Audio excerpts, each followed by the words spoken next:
Assalamualaikum warahmatullahi wabarakatuh. Selamat datang di Lantas, podcast lalu lintas presisi di Lantas Polda NTB.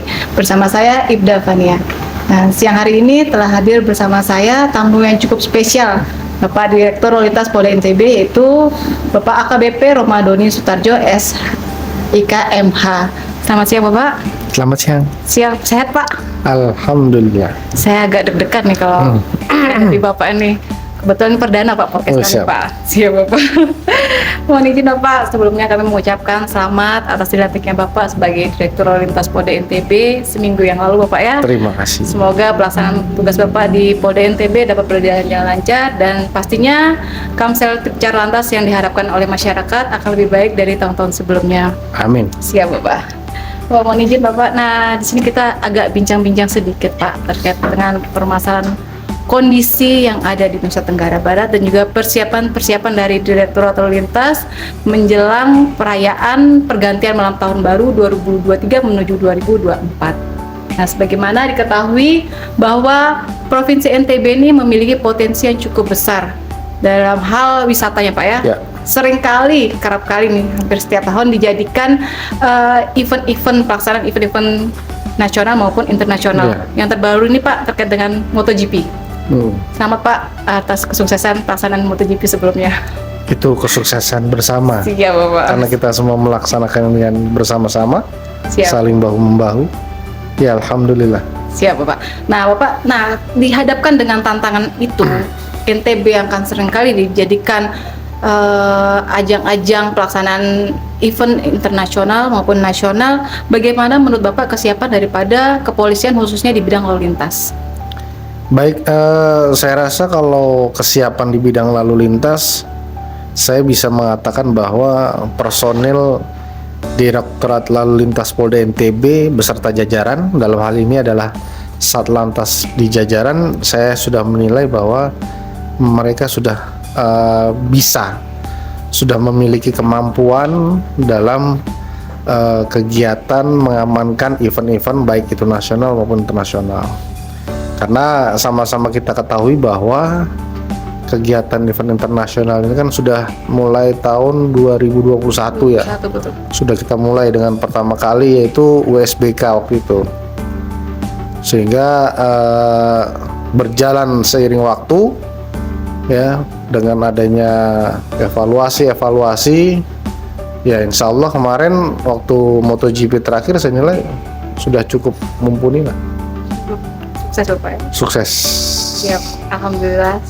Perlu diketahui pemirsa bahwa Bapak Dirlantas kami sebelumnya menjabat sebagai Wadirlantas Polda NTB selama kurang lebih 2 tahun. Jadi beliau ini jabatan baru Bapak ya?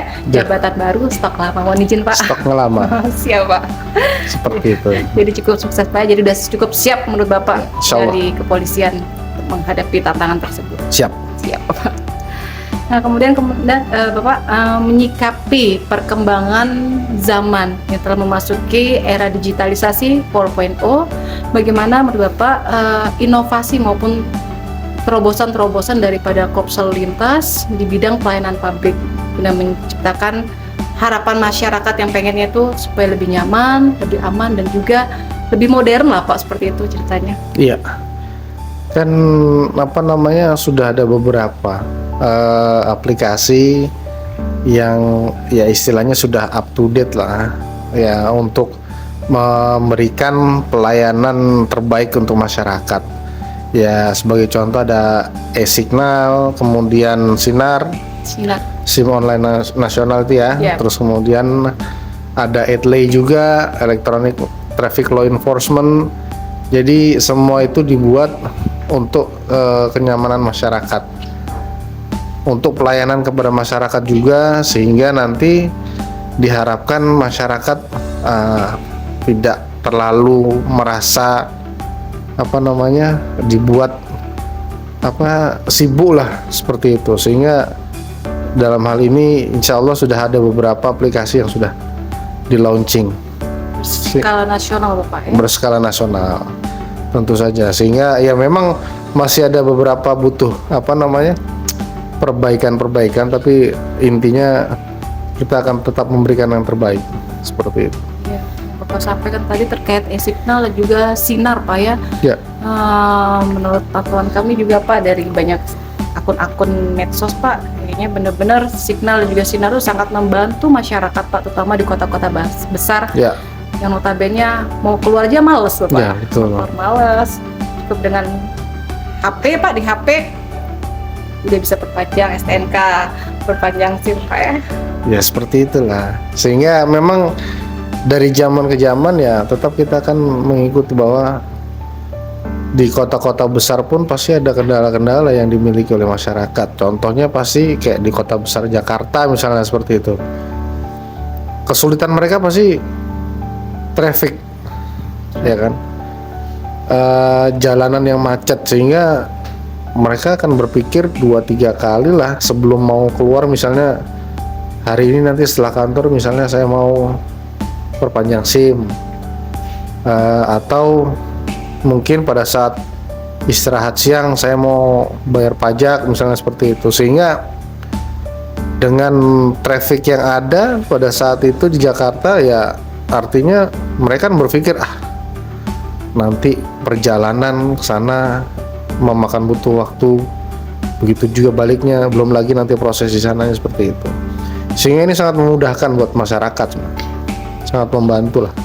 Iya, Sehingga masyarakat amat bisa terbantu sehingga dapat memotong waktu untuk memproses itu. Iya Bapak. Kita lihat Pak ya, di hampir semua institusi besar Pak ya, apa-apa sekarang serba digitalisasi Pak. Udah, jadi kalau polisi sampai ketinggalan nih, waduh, lumayan juga. Sangat disayangkan. Tapi insya Allah enggak. Siap Bapak. Nah kemudian Bapak, nah ini kan bentar lagi nih Pak, kita memasuki momen yang ditunggu-tunggu. Bahkan di seluruh dunia Pak ya, bukan di Indonesia ya, bukan di NTB aja, bahkan di seluruh dunia. Apa itu? Pergantian malam tahun baru. Oh. 2003 menuju 2024 Pak. Itu ya, euforia masyarakat dari tahun ke tahun semakin hari semakin tinggi, apalagi setelah pasca pandemi Pak. Iya. Sebelumnya masyarakat sangat dibatasi pergerakannya dan sekarang sudah serasa lepas bebas Pak. Nah, antisipasi daripada Direktur Lalu Lintas sendiri seperti apa Pak menjelang perayaan pergantian malam tahun baru tersebut? Baik.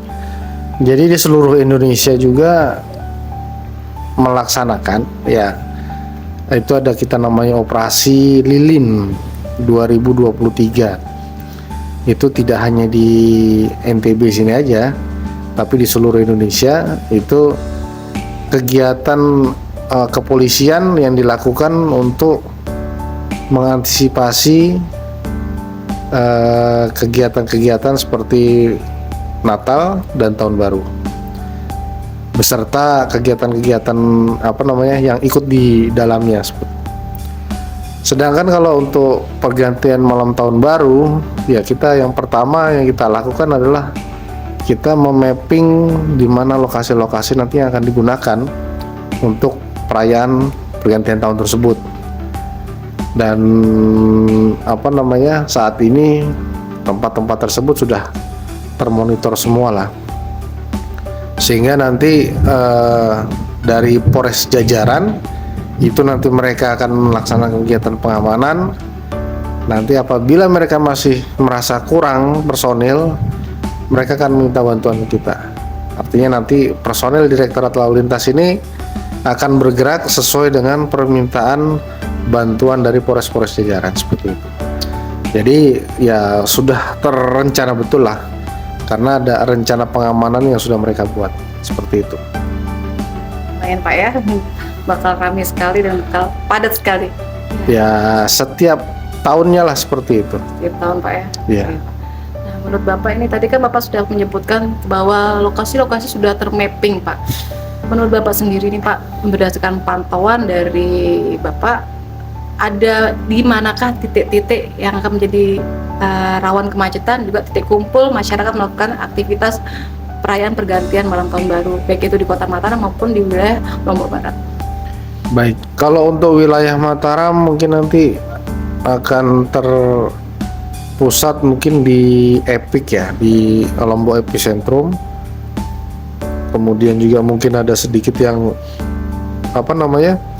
berkumpul di lapangan Sangkaryang seperti itu. Kemudian untuk wilayah Lombok Barat yang jelas pasti sepanjang Pantai Senggigi itu tuh pasti banyak kegiatan, terutama di hotel-hotel yang akan melaksanakan kegiatan kembang api. Salah satunya kalau nggak salah tuh Marumata, terus kemudian Holiday Inn, terus ada 2 tempat lagi yang saya lupa itu. Jadi nanti di sepanjang itu Senggigi itu akan ramai pastinya seperti itu, sehingga kita perlu melakukan rekayasa lalu lintas sehingga nanti jalur Senggigi itu tidak stuck, tidak macet seperti itu. Ya, Pak ya, mengingat jalur Senggigi itu cuma 1 jalur, Ya, Pak ya. betul. Kalau mau nyari alternatif harus muter ke Pusuk lagi, Pak. Ya. Wow, luar biasa. Ya nanti memang kita akan melakukan rekayasa itu nanti mungkin sekitar jam-jam 6 mungkin, atau dari jam 5 sore itu nanti dari arah Lombok Utara itu sudah Close. tidak boleh ke Senggigi lagi, udah kita belokkan ke kiri ke arah Pusuk. Kalau dari Ya. Mataram sendiri, Bapak, gimana? Kalau dari Mataram sendiri nanti kita lihat kalau memang kantong-kantong parkir yang disediakan di tempat-tempat keramaian tersebut sudah penuh, nanti di situ baru kita buang dia. Mungkin nanti di Simpang Montong itu yang dari arah Mataram nanti kita belokkan balik ke arah Gunung Sari, atau mungkin nanti mulai dari Simpang Kampung Roe, nanti di situ udah kita kembalikan lagi mereka ke dalam kota seperti itu. Itu sistem buka tutup gitu, Pak. Ya, seperti buka tutup tahun-tahun saja. sebelumnya, Pak. Nah, Pak, tadi Bapak sampaikan pasti jalan akan cukup ramai di Senggigi, Pak ya. Nah, menurut Bapak sendiri bagaimana tingkat kerawanan kriminalitas maupun fatalitas kecelakaan yang akan terjadi pada saat pergantian malam tahun baru? Untuk fatalitas dan ini kecelakaan lumayan cukup tinggi juga, karena di sini akan terlihat pasti masyarakat yang menggunakan kendaraan untuk mengangkut manusia itu dengan kendaraan pick up. Nah ini menimbulkan kerawanan tersendiri, dan fatalitasnya tentu saja apabila terjadi kecelakaan pasti akan sangat tinggi, karena di belakang itu, di bak itu kan tidak ada pengaman. Betul sekali. Ya, apalagi kalau misalnya kendaraan tersebut terlibat kecelakaan terus kemudian terbalik, ya otomatis pasti yang di belakang itu akan korban berat gitu, luka berat, mungkin paling tidak kemungkinan besar meninggal ada seperti itu. Sehingga ini memang kita selalu menyampaikan kepada jajaran, kepada Polres jajaran, kalau bisa kita tidak putus-putusnya memberikan sosialisasi pada mereka-mereka yang menggunakan kendaraan untuk mengangkut barang, dalam hal ini pick up yang digunakan untuk mengangkut manusia, agar jangan mengangkut manusia seperti itu, sehingga ini bisa meminimalisir jumlah korban kecelakaan lalu lintas. Iya, Pak. Katanya tetangga saya, Pak, bilang demi kebersamaan, Pak. Makanya nanya bak. Kendaraan bak terbuka. Demi kebersamaan lebih baik enak jalan kaki sama-sama. Terima kasih, Kebersamaan. Pak. Betul sekali, Pak. Apalagi sekarang hujan nih, Pak. Hujannya kita tidak bisa prediksi kapan hujan, kapan panasnya, Pak. Ya, seperti itu. Cuacanya kan juga ngeri-ngeri sedep, Pak ya. Kecelakaan ini. Tapi tenang aja, sebenarnya ada satu pepatah juga yang kita mungkin bisa sedia payung sebelum hujan.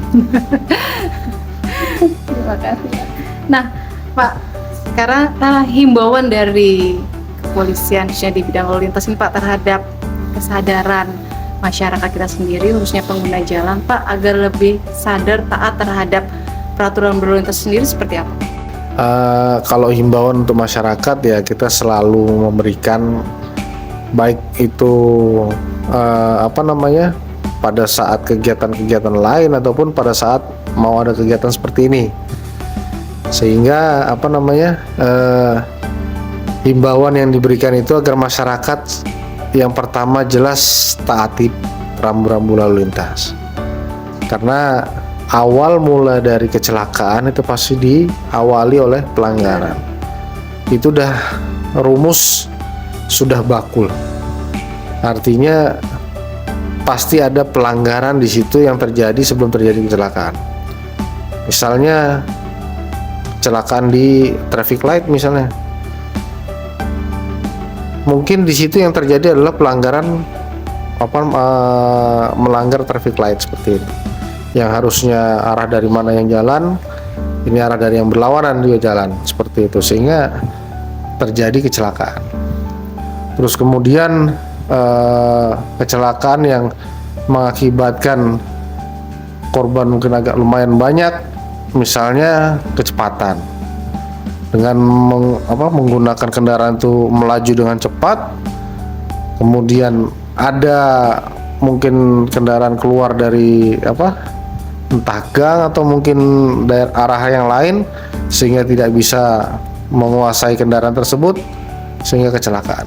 Jadi intinya semua kecelakaan itu terjadi pasti didahului dengan pelanggaran, sehingga diharapkan masyarakat agar selalu mentaati peraturan lalu lintas dan selalu juga menjaga jarak antara satu kendaraan dengan yang lain dan taati peraturan-peraturan lain seperti kelengkapan kendaraan seperti itu.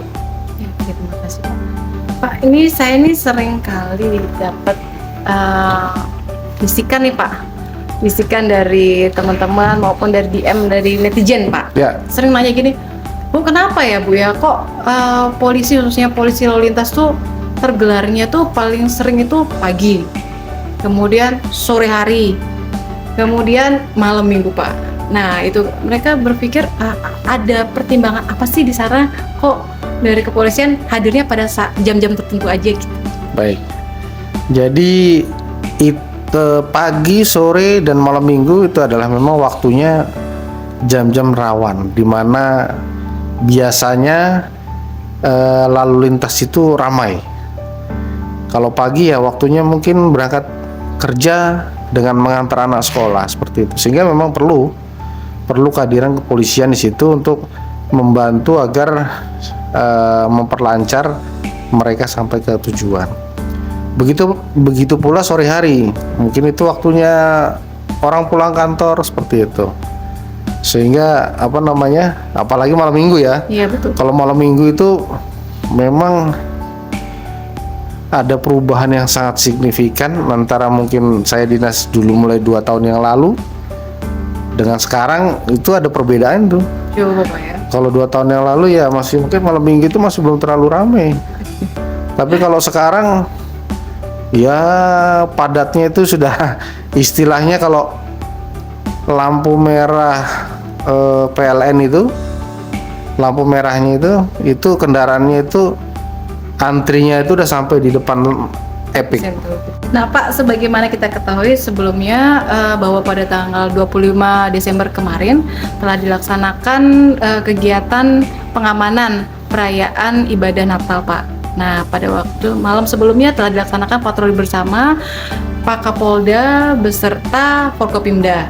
Nah pada waktu itu pelaksananya mendapatkan apresiasi yang cukup besar dari Bapak Kapolda kita atas pelaksanaan kegiatan pengamanan daripada personil kita yang ada di gereja maupun yang ada di lapangan. Nah, menurut Bapak bagaimana tanggapan Bapak terkait dengan apresiasi daripada Pak Kapolda tersebut? Ya, apresiasi dari Bapak Kapolda itu adalah merupakan satu bentuk penghargaan dari pimpinan terhadap personil-personilnya yang melaksanakan kegiatan pengamanan di lapangan.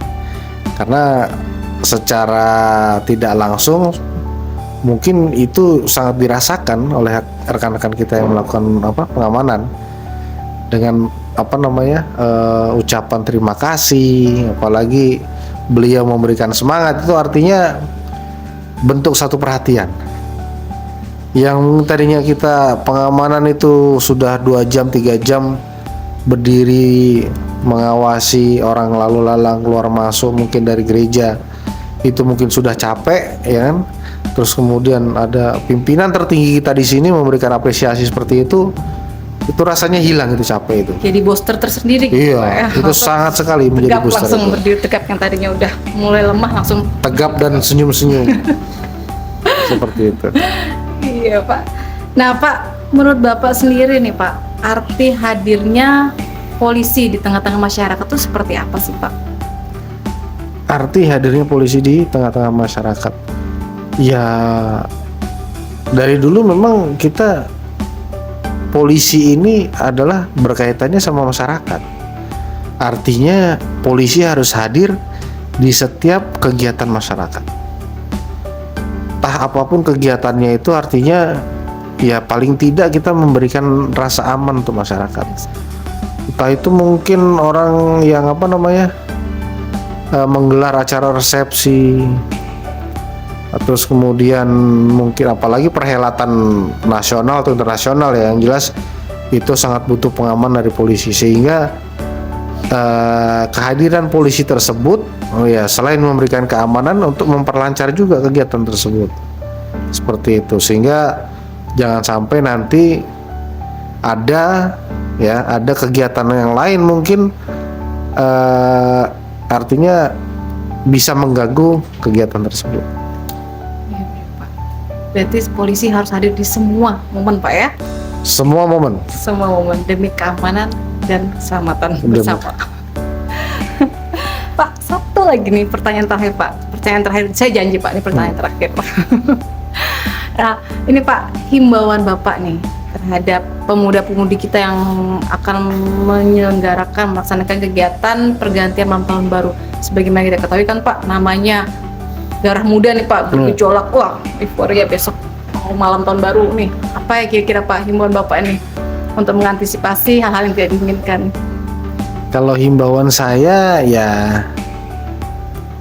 kalau ingin merayakan tahun baru di luar, ya artinya lengkapi semua kelengkapan baik itu pribadi maupun kendaraan. Yang pribadi ini seperti helm mungkin seperti itu ya, jaket karena malam-malam dingin ya, kita nggak tahu, mungkin juga kalau ternyata nanti hujan ya perlu juga nanti kan mantel seperti itu. Terus kelengkapan kendaraan ya, untuk kendaraan adalah STNK yang pastinya. Terus kemudian ya siapkan BBM itu ya paling tidak setengah lah. Jangan sampai nanti sedang berduaan di jalan tahu-tahu habis bensin kan, seperti itu. Kan ada polisi Pak, Bisa juga sih itu. Ya itu intinya bisa menjaga keselamatan pribadi, dan anda mungkin yang membawa kendaraan, Anda bertanggung jawab terhadap keselamatan dari penumpang yang Anda bawa. Jadi tetap hati-hati, jangan ugal-ugalan, dan kalau bisa hindari menggunakan obat-obatan terlarang atau minuman keras sebelum melakukan ya jalan-jalan seperti itu, sehingga diharapkan tidak mengganggu para pengguna jalan yang lain. Iya Bapak, super sekali Pak ya bincang-bincang kita sore hari ini Pak. Nah Bapak, kami sangat berterima kasih atas waktunya Bapak yang disiapkan di tengah-tengah aktivitas Bapak yang cukup padat sekali Pak menjelang pergantian tahun Pak ya, 2023 menuju 2024. Semoga apa yang Bapak sampaikan tadi dapat menjadi informasi bagi masyarakat, khususnya para pengguna jalan yang akan beraktivitas di malam pergantian tahun baru Pak. Nah Bapak ya, seperti yang dibilang, ingat lebih baik telat 5 menit selama sampai tujuan daripada cepat 10 menit namun tiba di rumah sakit atau di kuburan. Demikian podcast kita pada sore hari ini, semoga apa yang disampaikan bermanfaat, dan sampai jumpa di acara podcast selanjutnya. Wabillahi taufiq wal hidayah. Wassalamualaikum warahmatullahi wabarakatuh. Stop pelanggaran, stop kecelakaan, keselamatan untuk kemanusiaan, Indonesia tertib. Salam presisi.